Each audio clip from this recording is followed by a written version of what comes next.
It was Halloween. Blood everywhere. On the bed, in my PJs, on the wall. I was kidding about the last part though. I was so sick and ashamed to tell my mother. When I finally did, she called me liar, saying girls my age don't get period. I was just 11. She then proceeded to tell my grandparents, aunts, uncles, you name it. She had forgotten what a tender frame of mind girls are in when they reach that milestone and humiliated me. I spent the entire day crying. I didn't want to grow up. She then bought some pads and handed it over. I can't swim with pads on, I quickly said. Virgins don't use tampons, she screamed and said something shocking. I guess it's time to stop swimming. What? I was a professional swimmer and the best on my swimming team. I didn't go to swim that day and my coach called to know why. Why didn't you come to practice today? Shy, I said, I am on my period. That shouldn't stop you from swimming. Just use a tampon, she said.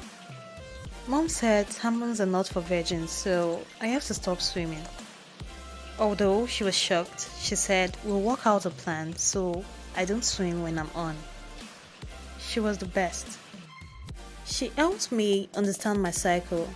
She taught me that the first day of bleeding is considered the first day of the cycle, and my period could last anywhere from 3 to 8 days, but 5 days was the average, and that bleeding is usually heaviest on the first 2 days.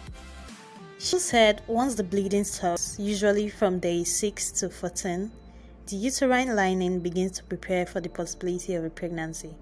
The uterine lining becomes thicker.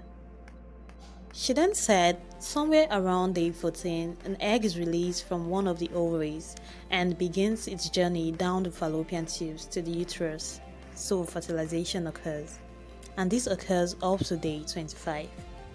She said if the egg wasn't fertilized, then the egg breaks within day 25 to 28 and shed along with the uterine lining. The cycle then begins again with the beginning of the flow. She was the best. She had taught me all I needed to know, even when my mom didn't. Till this day, I am grateful because a little principles here and there helped me become smarter and made me avoid unwanted pregnancies too, because I understood my cycle and I can't wait to pass this knowledge to my kids. Well, that was just the beginning to my period journey. I gradually started turning into a monster as time went on. It can be likened to a wolf on the night of the full moon. I'm usually a bubbly, easygoing person, but in the week before my period and the week of my period, I feel like I become a monster. I am so moody and irritated. I am extremely depressed and anxious. I have much more frequent panic attacks and was even suicidal, which was terrifying. And the worst part is, at that time, I was convinced that I had always been this miserable and it was never going to change. I cried really easily during this period. Another troubling issue is that at these times, I was convinced that I am failing at everything. My work projects, fitness, and my whole life.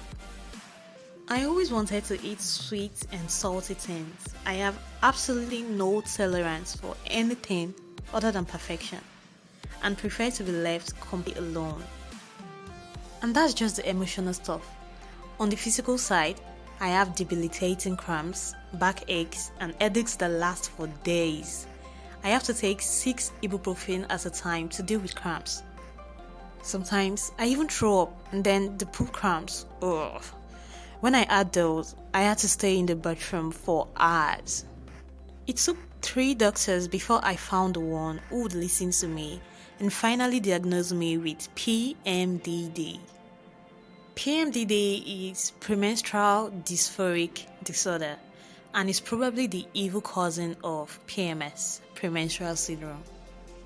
They share the same types of symptoms: moodiness, increased hunger, cravings, fatigue, cramps, pain, brain fog, and depression, among others. But for PMDD sufferers, These symptoms get so bad they can cripple a woman's ability to lead a normal life. She then prescribed Prozac for me to take for just 10 days a month. Basically, I take it when I start to get that irritating feeling and keep taking it until my period starts.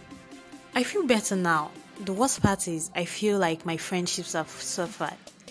I have not so many friends because of how irritated I get during that period.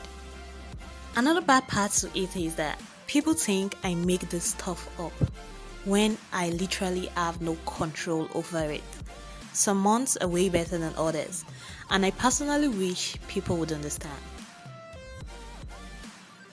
Not all women are the same, and although menstrual pain isn't excuse to be so irritable, but we most times feel bad when we make others feel bad, but we don't even understand how we feel at the time. So, plan our actions during that time of the month. Wait a minute, subscribe and hit the notification so I don't come over there and be the most irritable woman you have ever met. Just kidding. Wink, wink.